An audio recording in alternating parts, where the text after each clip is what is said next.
Normalement, là, tu vois.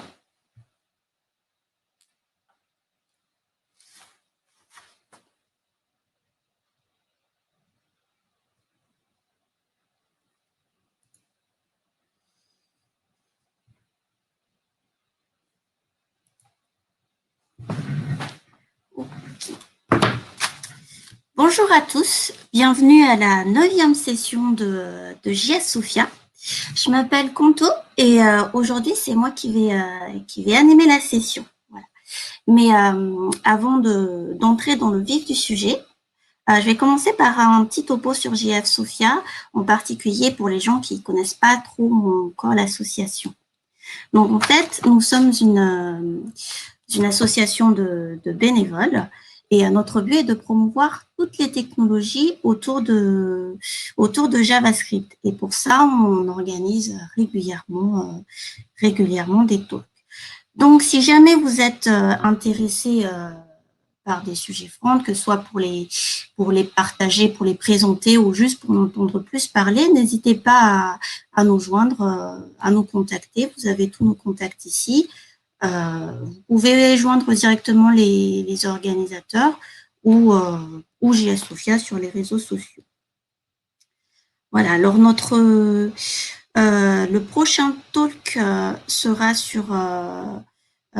au mois d'avril et ça sera sur React Native. Donc, pour connaître précisément quand sera diffusé les prochains talks et puis sur quel sujet ça va être, n'hésitez pas à vous abonner à nos réseaux sociaux. On est présent sur Twitter, sur LinkedIn et aussi sur Meetup.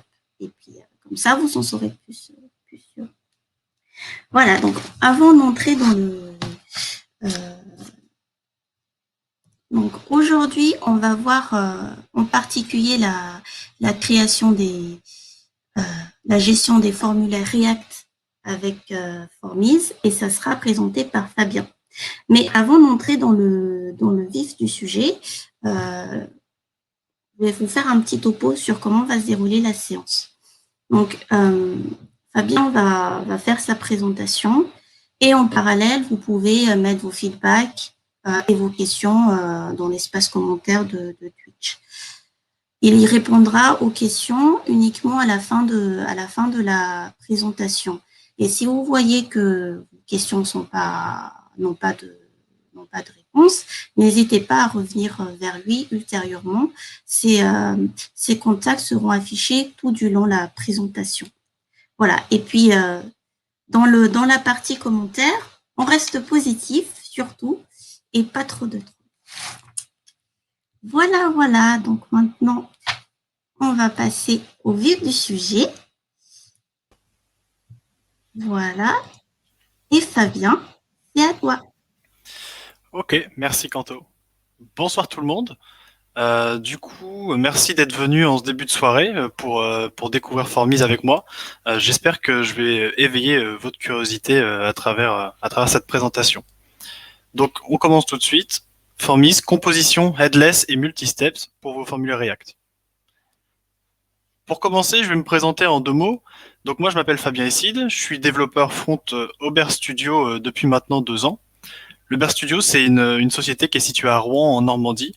Et nous, on a l'occasion en fait de travailler sur divers projets pour nos clients, notamment des applications web ou des applications mobiles.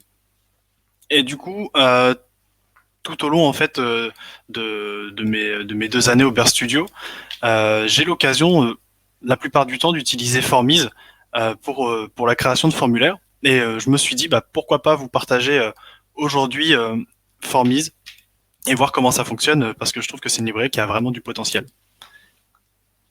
Donc, Formiz, qu'est-ce que c'est? Formiz, c'est une librairie React pour la gestion de formulaires, créée par Yvan Dalmé, et qui, pour la petite anecdote, Yvan aujourd'hui est devenu un de mes collègues au Bear Studio. Il a commencé en fait à réaliser Formiz avant d'arriver au Bear Studio, mais du coup aujourd'hui, ça permet d'échanger plus facilement autour de la librairie. Et il a créé Formiz dans plusieurs buts. Le but, c'était d'avoir une librairie qui soit composable. Ce que j'entends par composable, du coup, c'est découper en composants, donc avoir des morceaux totalement indépendants les uns des autres. une librairie qui supporte le multistep. En effet, les formulaires, euh, on a souvent besoin d'avoir des multi-étapes, et aujourd'hui, avec les librairies existantes, c'est pas toujours simple, en tout cas, de le mettre en place. Qui supporte les hooks, donc pour ceux qui font du React, pas besoin de rentrer plus dans le détail, les hooks, vous savez ce que c'est, et ça fait maintenant plusieurs années que c'est disponible, et du coup, c'est l'occasion d'avoir une librairie qui utilise les dernières nouveautés. Et le tout en étant headless. Et ce que j'entends par headless, c'est le fait d'être totalement indépendant en fait de la librairie de composants, ou en tout cas de l'interface que vous allez avoir. En fait, Formiz va ajouter uniquement la logique dont vous avez besoin et pas toute la partie visuelle. Ça, c'est vous qui allez le construire. Donc, évidemment, on a plusieurs librairies qui existent déjà dans l'environnement React. Et quoi de mieux que de faire un état des lieux en fait pour voir ce qu'apporte réellement Formiz. J'ai choisi 3 librairies en plus de Formiz. Donc Formic, React Hook Form et Formzy. Pour la plupart d'entre vous, je pense que Formic et React Hook Form, vous connaissez. Formzy, sans doute moins. Et normal parce que c'est une librairie qui est qui est moins populaire en tout cas dans l'environnement React. Et ce que je vais faire, c'est que j'ai cité plusieurs points, et en fait, on va comparer un peu les librairies entre elles et voir les points forts de chacune et les points faibles de chacune aussi.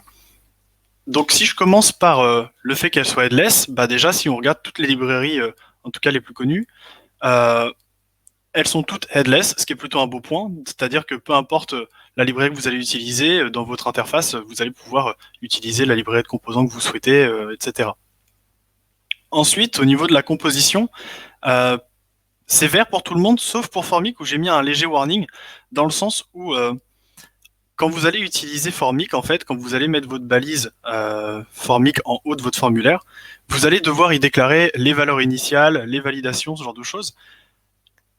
Ce qui implique en fait que quand vous allez créer votre formulaire avec vos différents champs, si un jour vous avez un champ que vous voulez modifier, vous n'allez pas seulement avoir à modifier le champ, vous allez aussi avoir à modifier l'entête de votre formulaire, ce qui fait que vous allez avoir des informations en fait un peu dispersées à 2 endroits, ce qui est un peu dommage et ce qu'on ne retrouve pas en tout cas avec React Hook Form, Formzy et Formiz. Ensuite, pour l'usage avec des librairies externes, vert pour tout le monde, sauf pour React Hook Form, où là j'ai mis un petit warning, dans le sens où quand vous utilisez en fait des inputs classiques avec React Hook Form, il n'y a aucun souci, vous avez juste à passer une référence et puis ça fonctionne. Mais si vous utilisez des librairies externes dans le sens par exemple React Select ou même React Depicker, vous allez être obligé en fait de wrapper votre composant autour d'une balise, enfin avec une balise contrôleur. Et je trouve que ça nuit un peu à la lisibilité et ça complexifie. Vous avez un comportement qui est différent en fait selon que vous utilisez des inputs ou des librairies. Je trouve ça un peu dommage. Rien de rédhibitoire, hein, mais juste c'est dommage d'avoir un fonctionnement un peu différent. Au niveau du multistep, du coup, les warnings sont pour Formic, React Hook Form et Formzy. Formiz l'intègre et on le verra ensuite avec plusieurs exemples de code. Le truc, c'est que vous allez pouvoir faire du multistep, en fait, peu importe la librairie que vous allez utiliser, mais vous allez être obligé de recoder votre logique à chaque fois, c'est-à-dire savoir mes étapes, savoir laquelle est la première, laquelle est la dernière, la navigation entre elles, savoir que à la fin d'une étape, je soumets seulement l'étape, mais quand je suis à la dernière étape, je dois soumettre le formulaire entier, ce genre de choses. Ce qui fait que c'est une perte de temps et en plus c'est source d'erreur. Alors que Formiz, pour le coup, a déjà tout inclus et donc vous allez faire ça très rapidement. Ensuite, pour les hooks, vert pour tout le monde sauf pour Formzy qui ne supporte pas du tout les hooks en fait. Et c'est une des raisons qui avait poussé Yvan à créer Formiz à l'origine, c'est que Formzy était très bien, mais le problème c'est que ne supportant pas les hooks, c'était assez embêtant pour les nouveaux projets en fait qui venaient. Et Formiz est en partie né de là. Et à l'époque aussi où Formiz a été créé, il faut savoir que React Hook Form n'en était pas non plus en fait au niveau où est-ce qu'il en est. Hein. Ça fait plusieurs années que Formiz a été commencé, donc React Hook Form était aussi moins populaire. Ensuite, pour les performances, vert pour tout le monde. J'ai même mis 2 cases cochées pour React Hook Form parce que React Hook Form c'est vraiment là-dessus qu'ils appuient leur communication et même la librairie en fait. Il suffit d'aller sur le site de React Hook Form et vous allez voir que on vous vante les performances et je pense que c'est assez difficile d'atteindre des performances égales à cette librairie, donc c'est tout à son honneur. Enfin, la communauté. Pour Formic et React Hook Form, c'est vert, il n'y a pas de souci. Pour Formzy et Formiz, j'ai mis un warning. Si je prends comme référence en fait les stars sur GitHub, Formic et React Hook Form, on doit être autour de 25 000 stars, alors que Formzy, on est à moins de 1000 et Formiz, on est autour de 150. ce qui est un peu dommage et qui du coup est à développer, je pense, pour que Formis puisse prendre davantage de poids par rapport aux autres librairies. Maintenant, voyons voir comment est-ce que en fait comment on installe Formis dans son projet. Tout simplement avec une commande yarn add ou npm install classique, vous avez deux packages, Formis Core et Formis Validations. Formis Core en fait c'est toute la logique, tout le métier finalement de Formis. Et Formis Validation, ce sont les validations custom de formulaires, par exemple is required, is min length, etc. Ce qui fait que si vous ne voulez pas en fait les validations, vous avez juste à installer le core directement, ça vous suffira largement. Maintenant, on va coder. L'idée, c'est quoi? C'est que j'ai un projet que j'ai starté juste avant, c'est un create track tap très classique, avec juste Formis d'installer et Chakra UI pour la librairie de composants. D'ailleurs, si vous ne connaissez pas Chakra UI, je vous la recommande grandement. C'est un projet classique et en fin de compte, on va avoir plusieurs exemples au fur et à mesure pour passer en revue les différentes possibilités de Formis. On va construire notre formulaire ensemble et on va avancer au fur et à mesure. Donc, je vais commencer sur mon premier exemple. Et là, l'idée, ça va être donc d'avoir notre premier formulaire. J'ai un fichier qui s'appelle application form et c'est là-dedans qu'on va travailler en fait, il y aura notre futur formulaire. Pour l'instant, il y a juste une carte. Si je vais voir mon app, j'ai juste une carte blanche. Donc le but là, c'est de créer notre premier composant Formis, créer notre premier formulaire Formis et soumettre le formulaire. Pour avoir un formulaire qui soit compatible, enfin qui utilise Formis, ce que je vais faire dans un premier temps, c'est que je vais aller dans mon dossier component et je vais créer un fichier qui s'appelle input.js qui lui va contenir mon champ de formulaire, un input très classique. Donc là, vous allez voir, voilà, j'ai mon composant input qui est créé. Et d'ailleurs, si vous ne savez pas ce que je viens de faire là, j'ai juste tapé 0.1 et ça m'a généré tout le code de mon composant. Pour la présentation, en fait, j'ai défini plusieurs snippets. Les snippets, en fin de compte, c'est juste, je définis une chaîne de caractères et ensuite, quand j'exécute cette chaîne, en fait, il m'écrit tout le code que j'avais défini. L'idée, c'est que vous ne me regardiez pas coder pendant 40 minutes, ça va pas être très agréable et comme ça, on va gagner un petit peu en dynamisme. Donc, mon composant input, là, c'est juste un input très classique de Chakra UI avec une border color qui est définie pour donner un peu de style. D'ailleurs, du coup, si vous n'êtes pas habitué à Chakra UI, en fait, c'est un peu du CSS en attribut de votre composant. Donc, soyez pas perturbés. Et maintenant, en fin de compte, je vais aller dans mon application form et je vais juste prendre ma card. Hop, je vais importer mon input et je vais pouvoir l'utiliser ici. Hop. Voilà. Et donc maintenant, si je vais dans mon app, là, j'ai juste un input classique pour l'instant, absolument rien de particulier. Maintenant, je veux que mon input, ce soit un input qui utilise Formis. Donc pour faire ça, je vais importer déjà le hook useField que me donne Formis. UseField, c'est le hook super important en fait. C'est lui qui va vous donner toute la puissance en fait de Formis pour votre champ. Donc, je vais réécrire mon composant très rapidement. En fait, ce que je fais en ligne 7, donc, j'ai const value et set value que je déstructure de useField auquel j'ai passé les props. Value, ça va être la valeur en fait courante de mon composant, et set value, bah, c'est moi qui vais lui donner la valeur en fait que mon composant doit avoir. À partir du moment où vous avez value et set value, globalement vous avez tout. Après, vous pouvez juste améliorer le fonctionnement, mais vous avez tout. Donc, maintenant, ce que je vais faire, c'est que je vais rajouter une méthode handle change, qui en fait, quand je vais taper dans mon input, elle va simplement mettre la value courante dans le set value. Et du coup, je vais les appeler ici. Voilà. Donc là, mon input, il est prêt. Il a un change qui appelle la méthode handle change, qui va faire un set value de la value courante, et la value de mon input qui récupère la value que me donne Formis, ou chaîne vide la première fois quand j'ai rien.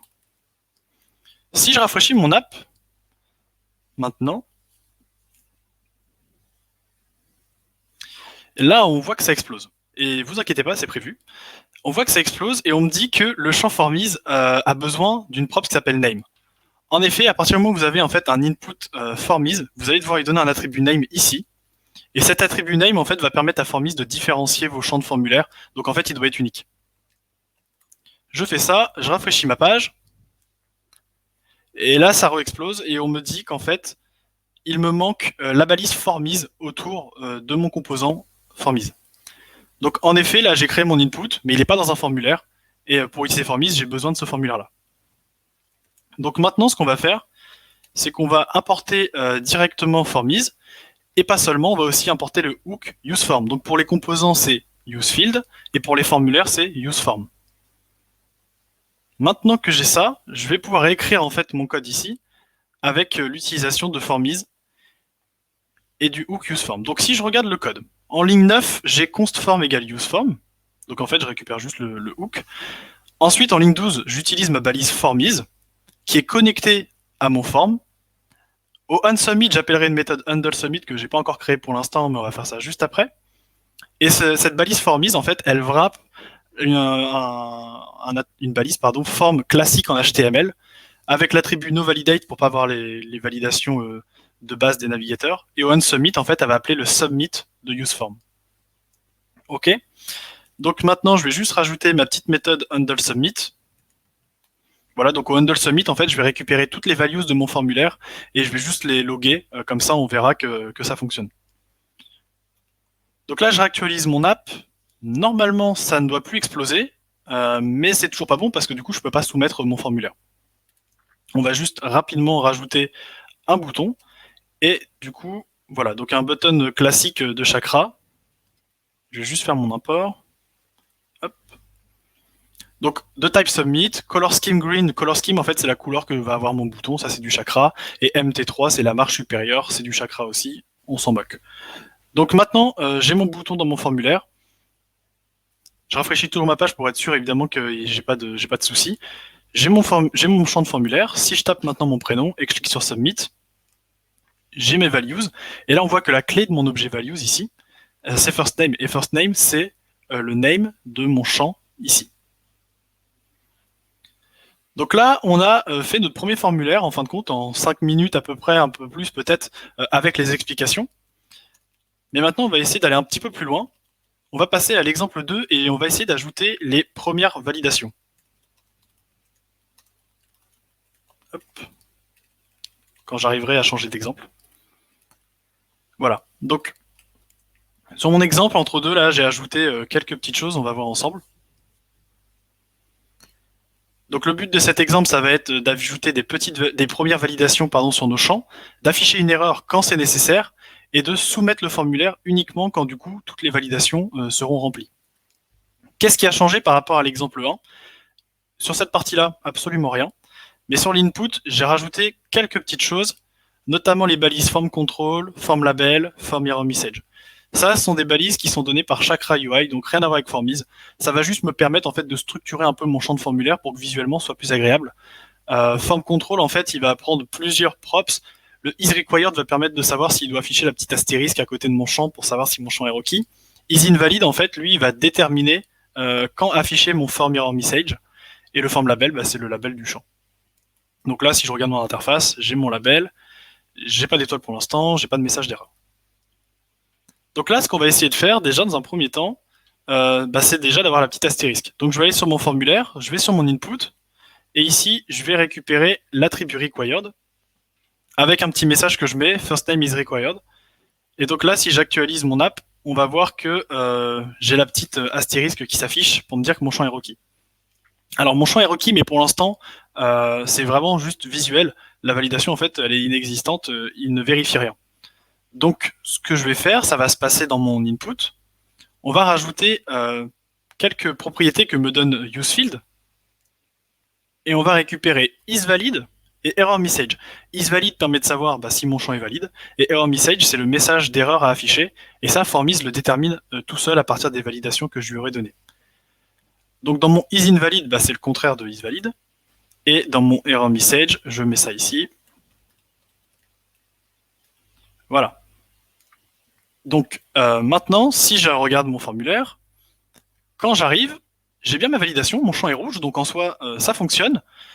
Et ensuite, quand je vais commencer à taper du texte dedans, vous avez vu que mon erreur disparaît parce que mon champ qui est requis, j'ai bien rempli la valeur. Bon, alors le seul truc, c'est que si vous avez bien remarqué, quand j'arrive sur le formulaire la première fois, je me fais directement agresser en fait par l'erreur. Et donc là, j'ai qu'un champ, ça va encore, mais si j'avais plein de champs, ce serait rouge partout. J'ai pas envie de ça. Donc dans mon input, on va rajouter plusieurs choses en fait pour conditionner un peu mieux l'affichage de l'erreur. Ce que je vais faire donc, c'est rajouter ici deux choses que me donne Formiz.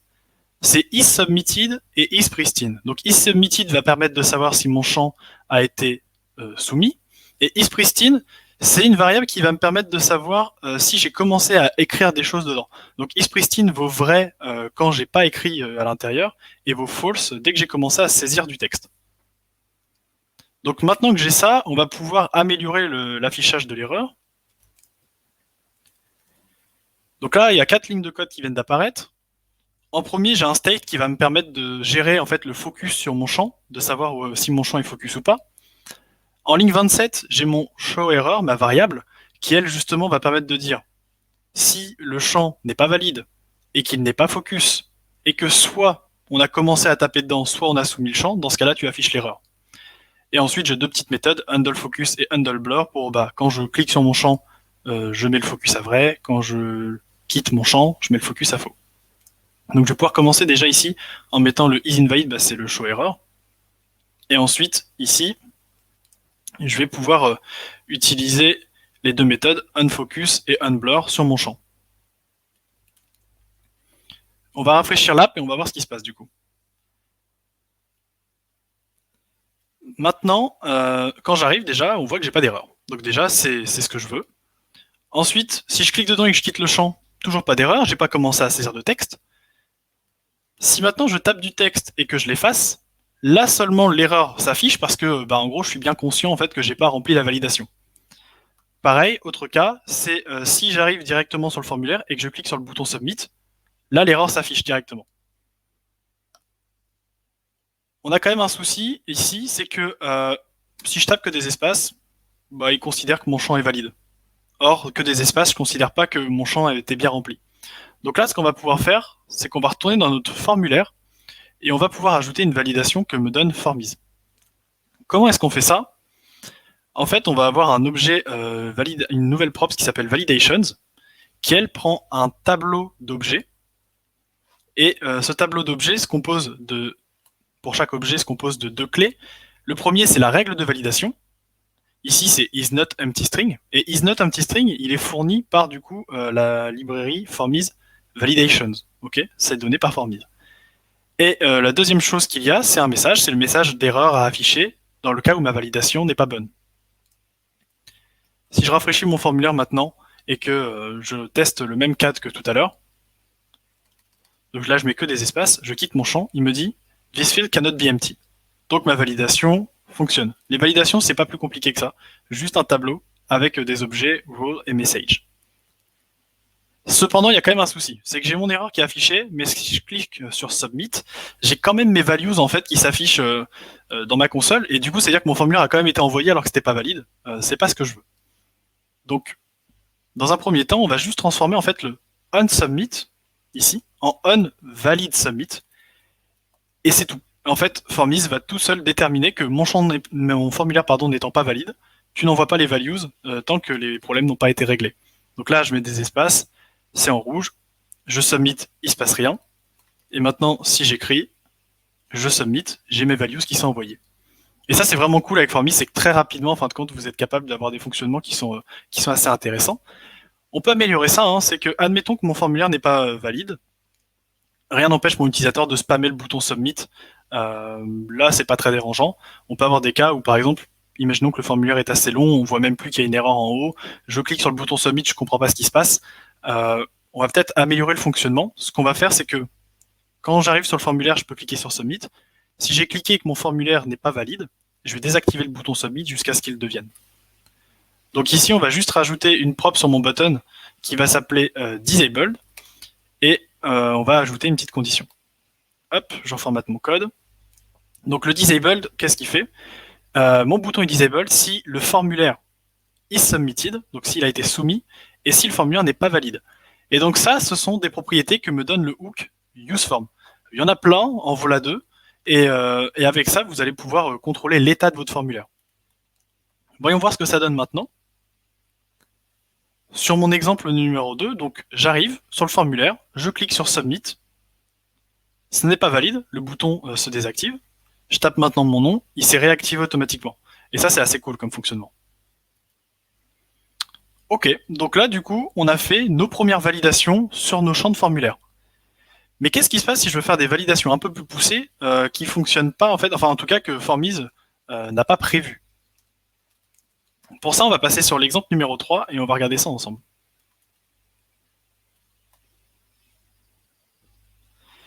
Donc, sur mon exemple numéro 3, l'idée c'est de rajouter une validation que je vais appeler custom sur mon champ password. Donc là, j'ai deux nouveaux champs qui sont apparus en plus de mon first name, password et password confirm. Je pense que vous l'avez deviné, le but ça va être de vérifier que mon mot de passe confirmé, enfin ma confirmation de mot de passe, pardon, a la même valeur que mon password. Actuellement, ce qui se passe, c'est que si je tape Azerty ici et que je tape la ici, il n'y a aucun souci, pour Formi c'est valide. Donc là, on va ajouter justement toute la logique qui fait que bah non, ce n'est pas valide, et on va bloquer le formulaire. Donc pour mes champs de password, en fait, ce sont juste des inputs en plus. Là, il n'y a vraiment rien de particulier, j'ai même pas essayé de cacher les caractères, c'est plus sympa pour la présentation que ce soit visible. On voit déjà que sur mon premier champ password, j'ai déjà mis le required et la validation avec le isNotEmptyString. Là où on va travailler maintenant, c'est sur le password confirmation, où pour l'instant, il n'y a rien. Donc ce qu'on va faire, c'est comme tout à l'heure, hop, il faut que je rajoute ma props validations, qui est donc un tableau d'objets, toujours composé de deux clés. Le premier, c'est la règle de validation, et le deuxième, c'est le message qu'on affiche. Donc là, pour commencer, ce que j'ai fait, c'est que ma règle de validation, je vais faire envoyer vrai. Quand c'est vrai, le message d'erreur n'est pas affiché. Quand c'est faux, l'erreur s'affiche. Donc là, pour l'instant, on vérifie, normalement tout va bien. Tout va bien.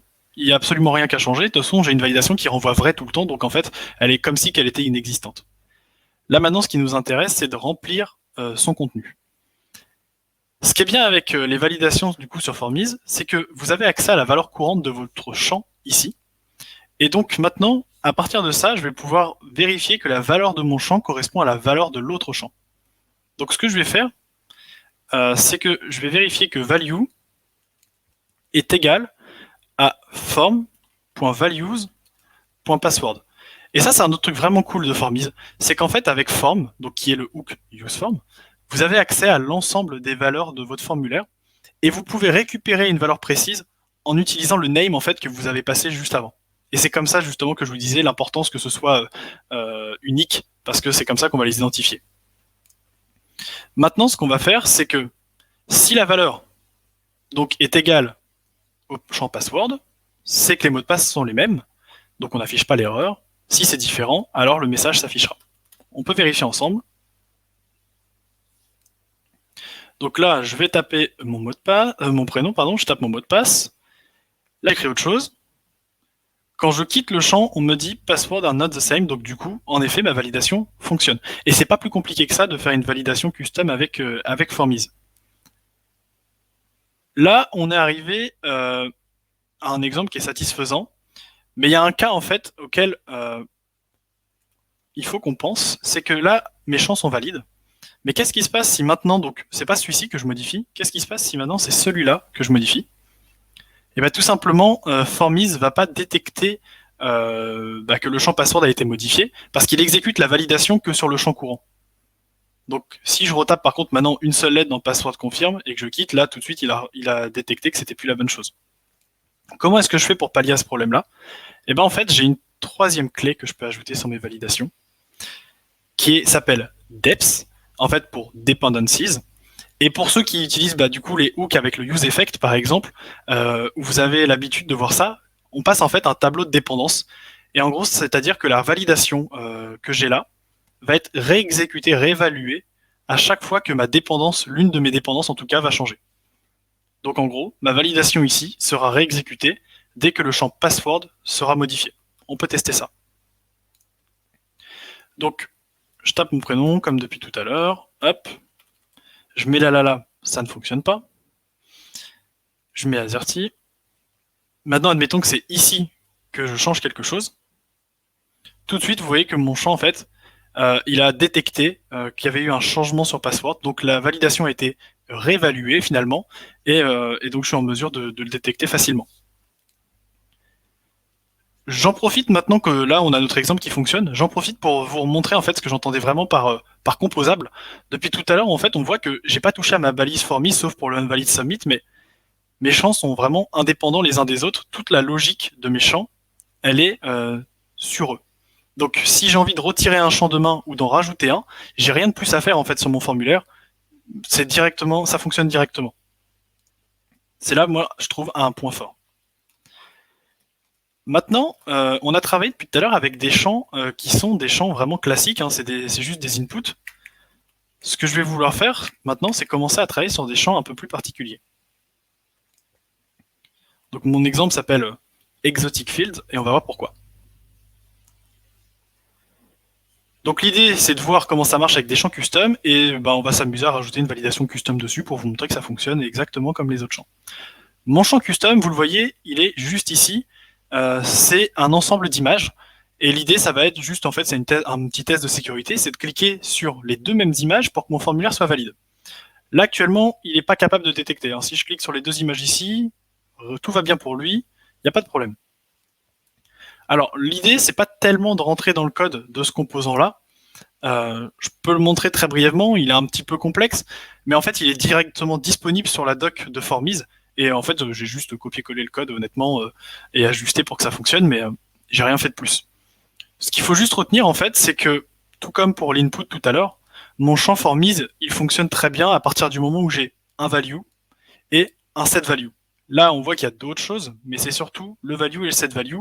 Après, le isValid, le isSubmitted, le error message, on l'a vu, c'est pour afficher les erreurs, c'est pour que ce soit plus confortable visuellement.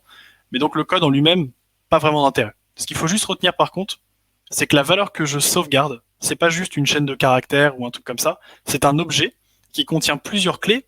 La première, c'est isIdentical, qui me permet de savoir si du coup les deux images que j'ai choisies sont identiques. Value, du coup, c'est l'image sur laquelle j'ai cliqué. Selected count, c'est de savoir est-ce que j'ai cliqué sur 0 image, une image, deux images. Et ensuite, selected images, c'est savoir les images sur lesquelles j'ai cliqué.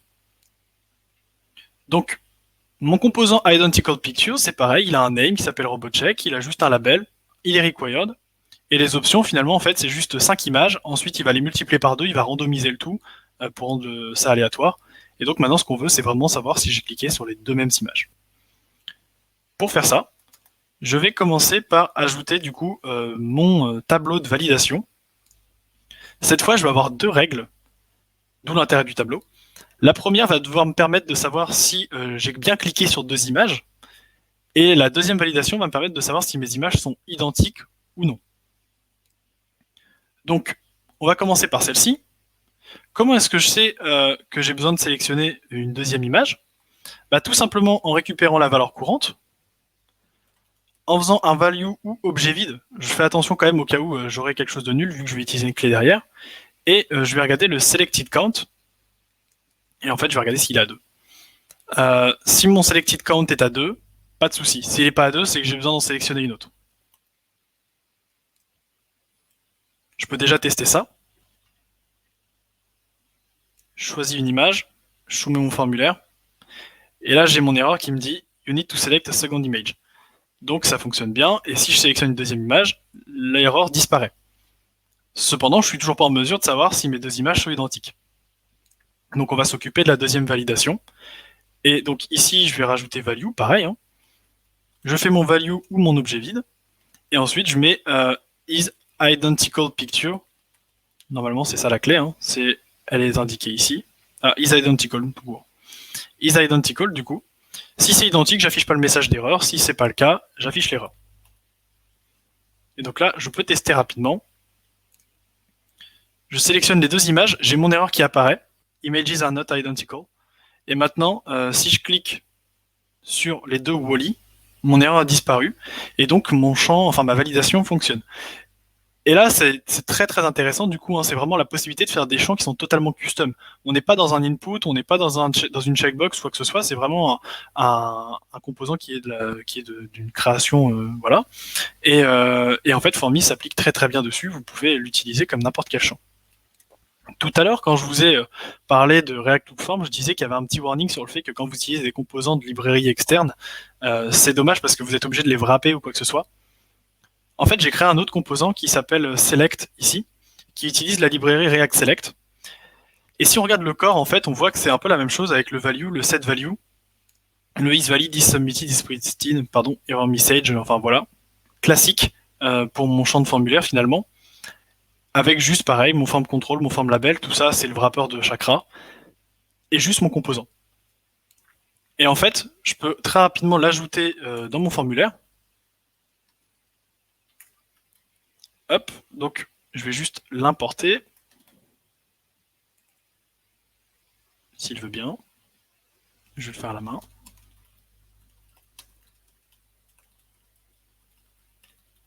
Hop, voilà. Donc je vais juste l'importer. Mon select, il a juste un name, color, un label, des options, et rien de plus. Et maintenant, si je rafraîchis en fait mon formulaire, on va voir que j'ai mon nouveau champ select qui s'est ajouté directement. Pareil, on revient un peu à ce que je disais avec la composabilité. Vous voyez que là, j'ai juste rajouté un champ. J'ai pas besoin de me soucier de savoir ah oui, il faut que je l'initialise dans la balise tout en haut, etc. Tout est interne au champ. Donc maintenant, mon champ est fonctionnel. Si je soumets par exemple, on va me dire que ma color is required. Si je choisis une valeur, la validation passe et ça fonctionne de la même façon. Donc au final, que vous ayez un input ou une librairie externe ou quoi que ce soit, à partir du moment où vous lui avez mis le name sur le composant quand vous l'utilisez, un value et un set value, ça fonctionne pareil. Pas besoin de se prendre la tête. On va laisser tomber cet exemple, parce que maintenant qu'on a vu qu'on pouvait s'amuser avec des champs un peu particuliers, on va arriver à la partie qui nous intéresse vraiment et qui pour moi est un gros point fort de Formise, c'est le multistep. Donc là, on va voir, donc je ferme un peu les onglets qui me servent à rien. Hop. On va voir un peu maintenant sur mon formulaire comment est-ce que se comporte le multistep. Donc j'ai juste retiré le select parce que c'était pour vous montrer comment ça fonctionnait avec une librairie externe, mais là je l'ai retiré. Il nous reste le first name, les champs password et les champs pour les images. Pour faire du multistep, en fait, ça va être très très rapide et très simple. Je vais juste importer formistep ici. Et en fait, je vais wrapper avec formistep les champs que je veux mettre dans chaque étape. Donc, je vais mettre une première formistep ici. Je lui donne un name, c'est un peu comme pour les champs, il faut qu'il y ait un name qui soit unique. Je mets step 1. Dans la première étape, je vais juste mettre le champ first name. Dans la deuxième étape, du coup, pareil, je vais faire formistep et je vais l'appeler step 2. Voilà. Alors, je réindenterai bien après. Ici, je mets ma troisième étape autour de mon identicals picture. Hop, alors du coup, non.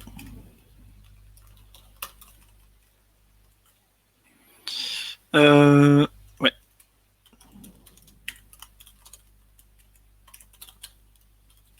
Voilà, là ça devrait être bon. Ok, nickel. Donc, j'ai juste wrappé 3 parties avec des formistep. Le premier, le first name, les 2 champs password, et le dernier qui est le identical pictures. Et là maintenant, quand je rafraîchis mon application, on voit que j'ai plus que le champ first name affiché. Pourquoi?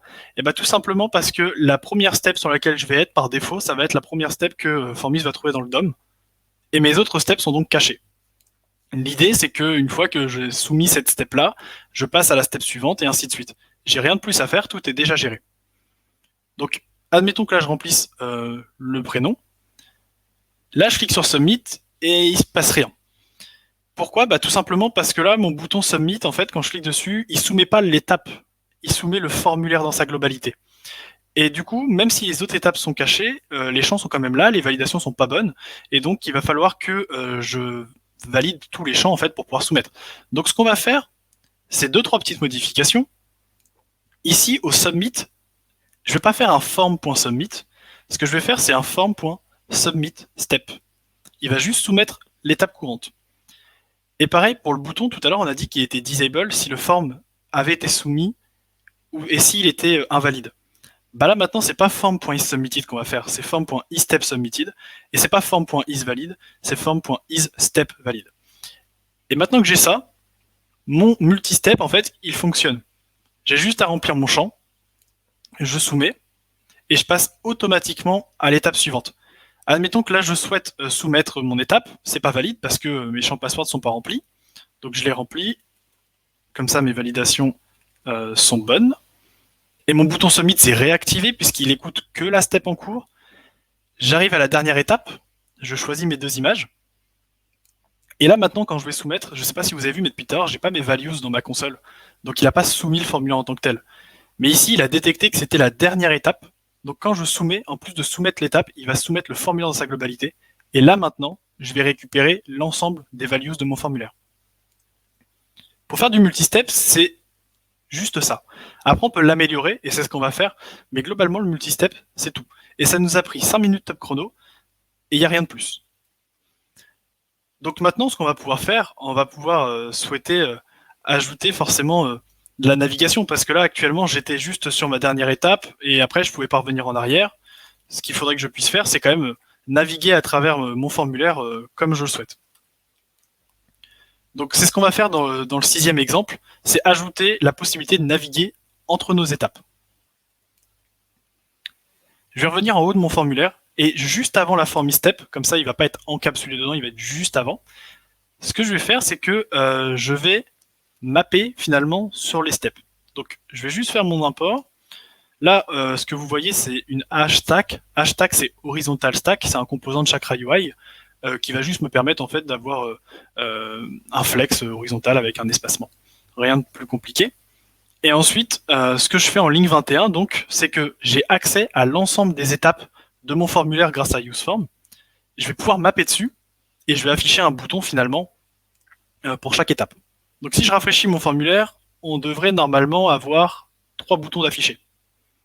J'ai bien 3 boutons d'afficher, par contre, j'ai pas de texte dedans. Pourquoi? Tout simplement parce que j'ai demandé d'afficher step.label. Sauf que si je regarde mes formy step, il n'y a pas de label. Il y a juste un name. Donc on va rapidement rajouter des labels. Et comme ça, on va avoir une navigation qui est plutôt agréable. Donc le premier, j'ai décidé de le nommer General Information. Le deuxième, je vais le nommer Password. Et la dernière étape, il me semble que je l'appelle Confirmation. C'est exact. Donc du coup, maintenant, quand j'arrive sur mon formulaire, j'ai mes 3 boutons, General Information, Password et Confirmation. Donc ce sont mes 3 étapes. On pourrait rendre ça un peu plus joli plutôt qu'avec des boutons pour utiliser un stepper. J'ai choisi de faire des boutons pour que ça reste simple, mais on peut vraiment imaginer un stepper progressif avec des ronds, etc. Si je clique sur mes boutons, pour l'instant il ne se passe rien parce que tout simplement, au one-click, je ne fais rien. Donc je retourne sur mes boutons ici, et en fait ce qu'on va faire, c'est on va rajouter un one-click. Et au one-click, qu'est-ce qui se passe? Tout simplement, je fais un form.goToStep et je lui donne le name de la step sur laquelle je veux aller. Et j'ai besoin que de ça en fait pour que Formis puisse me permettre la navigation entre mes étapes. Si je clique sur Password, j'arrive sur l'étape du password, Confirmation, l'étape de confirmation.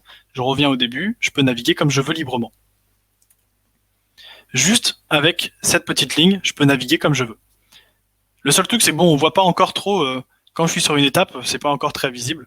Donc ce qu'on va faire, c'est qu'on va juste remplacer la variante qui, elle, est juste du style qui est donné par Chakra UI. Et ce que je vais faire ici, c'est que je vais récupérer en fait une variante qui soit solide quand je suis dessus et outline quand je suis sur une autre step. Donc j'écoute en fait, je regarde si ma step, est-ce que c'est la current step. J'ai aussi accès à la current step. Donc si c'est le cas, solide, si c'est pas le cas, outline. Et je rafraîchis mon app. Et donc, General Information, est en style solide, puisque c'est la step sur laquelle je suis. Password et Confirmation sont en outline. Si maintenant je clique sur Confirmation, il passe en solide, et les 2 autres boutons en outline. Donc ma navigation est un peu mieux. Maintenant, je suis en mesure de voir clairement sur quelle étape je suis.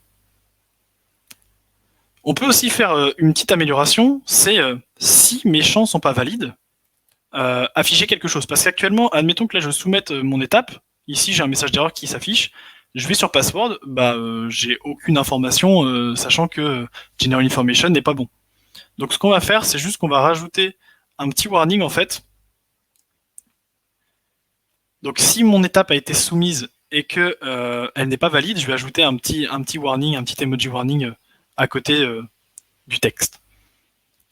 Donc, là, admettons que là je soumette, vous voyez que là j'ai mon petit panneau qui s'affiche, là je change d'étape, du coup j'ai quand même un rappel. Bon, le seul truc c'est que, admettons que là je passe de password à confirmation, j'ai pas rempli les champs, j'ai pas le petit panneau qui se met, donc ce qu'on va pouvoir faire rapidement, c'est juste rajouter quelque chose ici en fait. On va lui dire, quand je clique sur une étape, en fait je soumets juste l'étape courante. Ok. Donc là je fais form.submitStep, et ensuite je navigue vers l'autre étape. Ce que ça va donner du coup, quand là maintenant je vais cliquer sur password, il a soumis l'étape General Information, comme ça j'ai mon warning et je sais qu'en fait j'ai pas rempli toutes les validations de mon champ, je sais qu'il faut que j'y revienne après. On peut encore clairement améliorer ce fonctionnement là, on va s'arrêter là pour cet exemple parce qu'on a quelque chose qui est vraiment satisfaisant déjà. Vous voyez qu'en fait, très facilement, j'ai pas besoin de savoir sur quelle étape je suis, de gérer la première étape, etc. En fait, Formiz gère tout grâce au hook useForm. Et ça, je trouve ça vraiment cool, ça fait gagner du temps. Récemment, j'ai travaillé sur un projet où on n'utilise pas Formiz et où il a fallu faire du multi-step.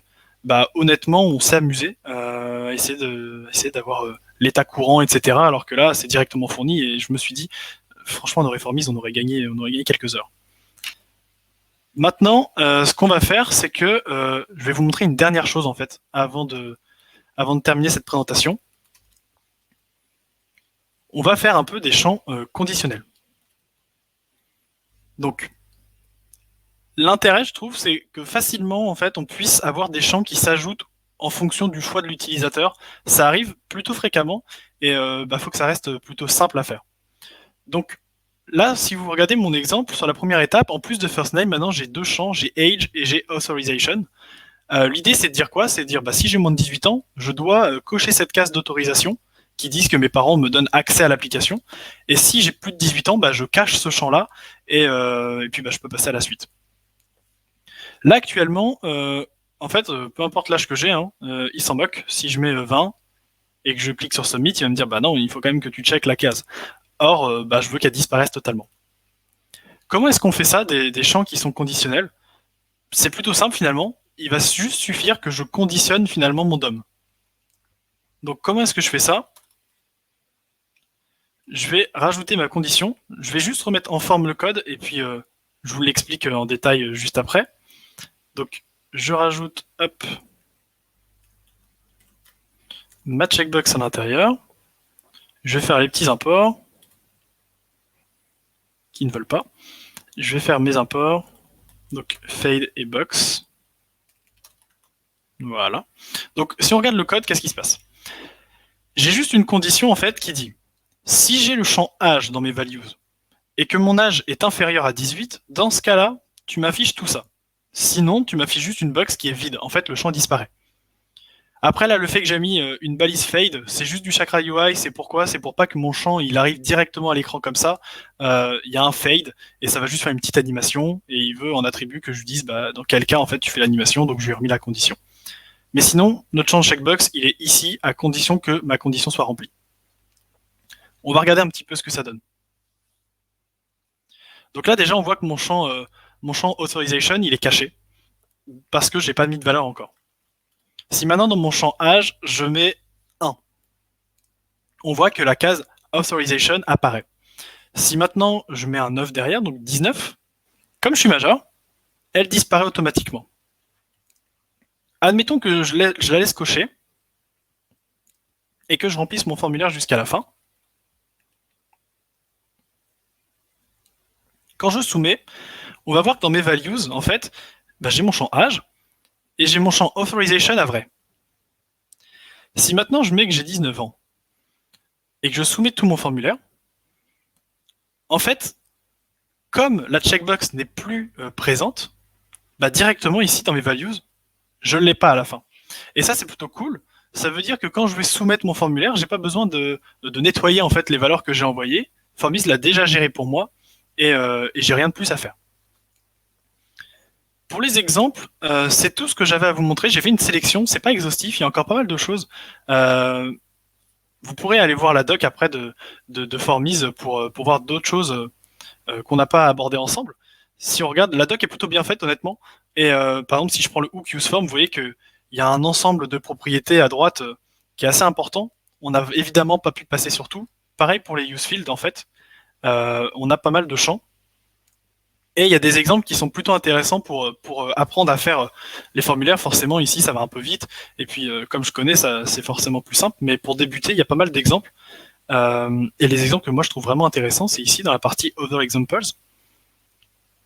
On retrouve dans l'exemple Exotic Fields le champ des images que j'ai utilisé pour cette présentation. Donc, de toute façon, vous allez pouvoir le retrouver si ça vous intéresse. Et un exemple que j'aime bien, moi, c'est le Real Life, qui ici permet en fait d'ajouter justement en fonction de ce que souhaite l'utilisateur, d'ajouter des nouveaux champs en fait dans votre formulaire. Et Formis va s'adapter très très bien avec ça. Vous pourrez tester par vous-même. C'est vraiment très intéressant. Et, et voilà, je trouve que c'est un exemple qui est assez pertinent. Du coup, si je reviens sur mes slides maintenant et que on fait un petit peu une sorte de conclusion sur que retenir de ce que je vous ai montré. Bah déjà, on a vu que j'utilise un input, un composant de librairie externe, finalement, c'est pareil, ou même un champ totalement custom qui sort de mon imagination. Il n'y a pas de modification dans l'utilisation. Vous mettez le value, le set value avec le hook use field, et à partir de là, ça va fonctionner parfaitement. Ensuite, la librairie, elle est composable. Je vous l'ai montré tout à l'heure en vous disant que bah, là, j'avais juste à rajouter un champ ou à le supprimer. Bah, mon formulaire, ça fonctionne pareil parce que mes validations, mes default values, mes values, tout est au niveau du champ en fait en lui-même et pas au niveau du formulaire. Donc tout marche. Ensuite, les validations custom, on a eu l'occasion d'en faire quelques-unes ensemble. C'est plutôt pas mal parce que Formis va vous donner des choses qui sont assez intéressantes avec du isNumber, du isMinLength, etc. Mais vous pourriez vous retrouver assez rapidement en fin de compte à devoir faire vos validations custom forcément en fonction des besoins. Et c'est assez simple à mettre en place. Et enfin, pour moi, ce qui est le point le plus important en fait avec Formis, c'est le multistep qui va permettre vraiment une gestion qui est cool, sans prise de tête. On a vu tout à l'heure, vraiment le multistep, il était assez basique. Quand j'ai wrappé, ça nous a pris même pas 5 minutes et le multistep était intégré. Je vous mets au défi de faire un peu pareil avec une autre librairie. C'est pas aussi simple. Et bien plus de possibilités, je vous l'ai montré rapidement là avec la documentation. Il y a encore beaucoup de choses qui sont possibles et là c'était juste un petit peu une ébauche pour vous donner envie d'aller voir un peu plus loin et vous montrer pourquoi est-ce que moi j'utilise Formis quotidiennement et pourquoi est-ce que je trouve ça vraiment cool. Je vous remercie de votre attention. Ça m'a fait vraiment plaisir de vous montrer, de vous présenter Formis et de vous montrer tout ça. La présentation, enfin le projet que j'ai utilisé pour ça est disponible sur mon GitHub directement. Donc vous pouvez aller sur mon GitHub et vous pouvez récupérer le projet. Et ensuite, vous pouvez me suivre sur Twitter dans les prochains jours, enfin peut-être même ce soir ou demain. Je devrais normalement diffuser les slides que j'ai utilisés pour la présentation. Donc suivez-moi sur Twitter et puis comme ça, vous serez au courant quand les slides seront disponibles. Et puis pour l'instant, mon Twitter, il est pas encore très, il est pas encore très actif, mais je vais essayer de faire un peu plus de veille dessus et de le dynamiser. Voilà. Merci, merci à vous encore. Et maintenant, si vous avez des questions, du coup, bah, je vous écoute et je vais tenter d'y répondre. Merci beaucoup, Fabien, pour la présentation. Et oui, si vous avez des questions, n'hésitez surtout pas, surtout que le créateur de la librairie Yvon est ici, puis Fabien connaît très bien la librairie aussi, donc c'est maintenant. Moi, j'ai quelques questions à te poser. Ouais. Ah bah attends, on a déjà un ici, on va commencer par celui-ci. Les steps conditionnels optionnels sont-ils possibles? Ouais. J'ai montré un exemple avec des champs qui sont conditionnels, mais tu peux carrément avoir des étapes qui apparaissent aussi au fur et à mesure. Et Formis, pareil, va le gérer super bien. Et donc ton formulaire, il peut vraiment être dynamique de cette façon-là. Ouais. Je crois d'ailleurs qu'il y a un exemple ici qui le montre Dynamic Step, où en fin de compte, tu mets déjà le nombre d'étapes que tu veux et qui va rajouter autant d'étapes que tu veux. Donc c'est un peu le même principe, hein. Mais tu peux avoir des steps qui se rajoutent au fur et à mesure. D'accord. Moi, j'avais une question. En fait, c'est plus au niveau de la validation. Quand tu arrives sur le formulaire la première fois, donc tu veux pas que tes validations se lancent. Par contre, dès que tu touches le champ et que tu sors de ce champ, tu veux que la validation se lance. Du Ouais. coup, ça, j'ai vu que tu avais parlé de DEPS à un moment pour gérer la validation. Ouais. Alors, hop, je retourne sur mon exemple. Du coup, on va en fait lancer la validation dès qu'on a touché au champ, mais pas avant. Alors, attends, parce que je me suis trompé d'exemple en plus.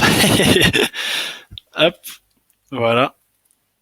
Ouais, donc là, c'est l'exemple où j'ai mes mots de passe, du coup. Et donc, je fais une validation custom pour vérifier que mon mot de passe confirme est pareil que mon password. Et du coup, ce que tu voulais savoir, c'était au niveau de la dépendance, c'est ça? Pas vraiment la dépendance, c'est-à-dire que j'arrive sur le formulaire, j'ai un champ qui est obligatoire. Oui. La validation se lance pas la première fois. Je touche le formulaire, enfin je touche ce champ-là, par exemple, je clique sur le champ password. Et ensuite, je clique n'importe où ailleurs et à partir de ce moment-là, dès que j'ai touché le champ, dès que j'ai interagi avec, est-ce que je peux lancer la validation? Alors, tu peux lancer la validation. Pourquoi est-ce qu'elle se lance pas, en fait? C'est parce que dans mon champ, dans mon composant input, j'ai choisi de dire que tant que j'avais pas tapé du texte dedans, c'est le isPristine ici en fait, j'ai décidé de dire que tant que j'ai pas tapé quelque chose dedans, la validation ne s'affiche pas. Normalement, si je supprime juste cette partie-là du isPristine, alors mon projet va exploser parce que du coup le isPristine ici est plus installé, enfin n'est plus utilisé. Hop, et maintenant il... voilà, et là je peux te montrer, normalement ça doit être bon. Euh,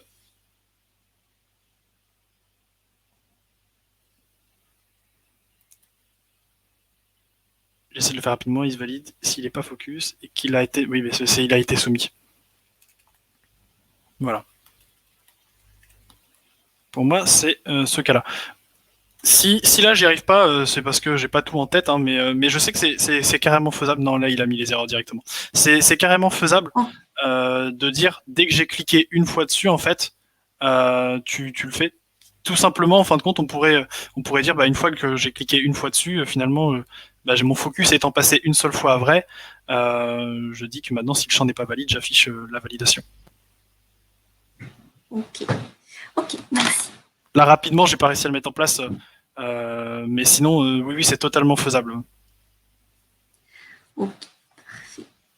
Il y en a une autre question là. Est-ce que tu sais quelles sont les prochaines features qui sont prévues dans Formise? Alors, honnêtement, je sais pas trop ce qui est prévu après. Je sais aussi que là, pour l'instant, il y a une réécriture normalement de la librairie qui est envisagée pour gagner encore en performance. C'est surtout les performances en fait qui intéressent, qui nous intéressent pour gérer des gros formulaires. Donc, je sais qu'il y a une réécriture pardon qui est prévue. Après, en termes de fonctionnalité, je sais pas plus que ça. Il y a déjà énormément de choses en fait. Là, du coup, j'ai pas tout montré, mais il y a quand même pas mal de cas d'usage qui sont gérés. Euh, à voir après, peut-être qu'Yvan aura des annonces à faire sur le futur de la librairie. Est-ce que vous cherchez des contributeurs sur la librairie? Bah oui, volontiers les contributeurs. Comme je disais, il y a à peu près 150 stars. Euh, pour moi, la librairie est vraiment intéressante. Elle a une vraie valeur ajoutée. Le seul truc, c'est il faut que la communauté grandisse autour en fait pour avoir plus de suggestions, pouvoir euh, aider les autres personnes qui débutent en cas de souci, et donc faire vivre en fait la librairie et qu'il n'y ait pas juste Yvan et quelques autres qui essayent de la maintenir. Je pense que c'est intéressant. Tous les contributeurs sont les bienvenus, clairement. D'accord. On a une autre question ici de Fabulous C. Est-ce qu'il y a des conseils que tu peux fournir sur l'utilisation de la librairie? Déjà avoir Yvan en collègue, ça aide bien. Non, mais sur des conseils, alors moi j'ai appris à utiliser la lib vraiment avec la documentation. En gros, Yvan m'avait parlé de Formis et de comment ça fonctionnait, mais globalement, je me suis débrouillé avec la documentation. Ensuite, des conseils, il faut juste avoir en tête en fait que globalement, elle s'utilise plutôt bien. Elle est assez simple à utiliser. Je pense juste qu'il faut avoir en tête aussi qu'à un moment donné, sur des très gros formulaires de type, on va dire 130, 140 champs, il faudra commencer aussi à réfléchir à ce qui est en termes d'optimisation pour éviter d'avoir de la latence qui se crée. Et du coup, pour ça, moi, je sais qu'au début, je savais pas trop par où chercher.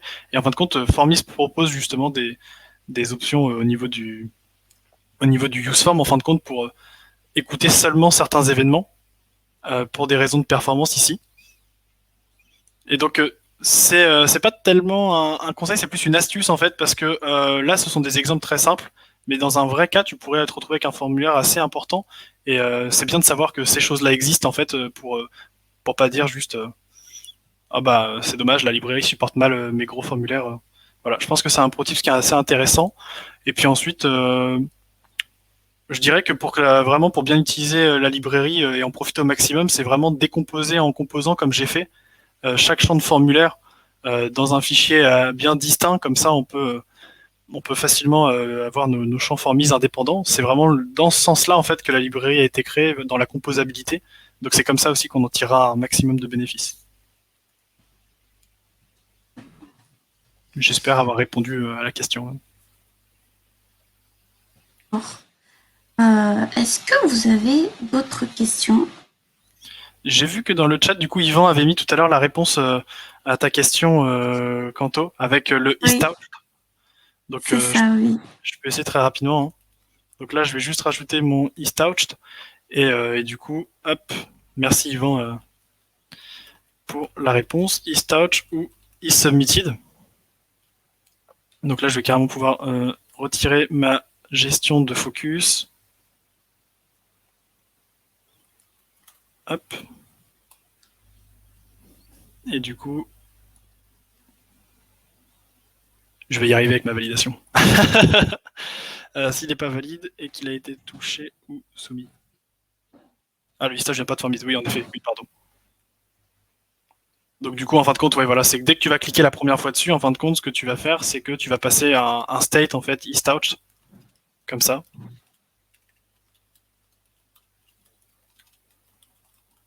Je vais faire ça comme ça. Et puis je vais juste faire en fait mon. Bon, finalement, j'ai même pas besoin de mon focus. En fait. Je vais mettre à vrai. Hop, je fais ça comme ça. Mon handle focus est ici.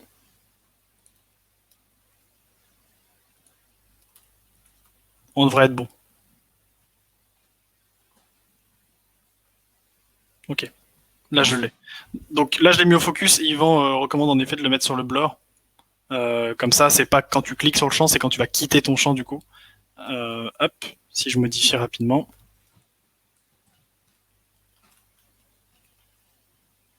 Voilà, directement. Donc le unblur avec le handle blur, je passe le isTouched à vrai. Et du coup, maintenant, quand je vais sur mon formulaire, si je clique sur un champ, pas de souci. Je quitte le champ, la validation s'affiche parce que du coup, c'est plus valide. Voilà.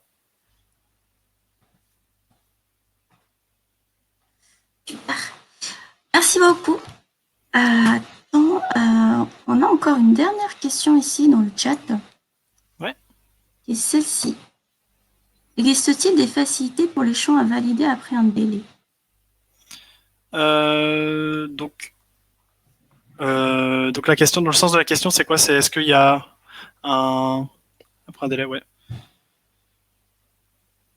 Donc là, il dit typiquement avec le step. Ouais, donc du coup, tu as tout ce qui est async validation en fait, pour faire des validations asynchrones au niveau de ton usefield du coup. Voilà, là j'utilise des validations, mais en fait tu as les async validation dans le cas où tu as des validations asynchrones à faire. D'accord. Ok.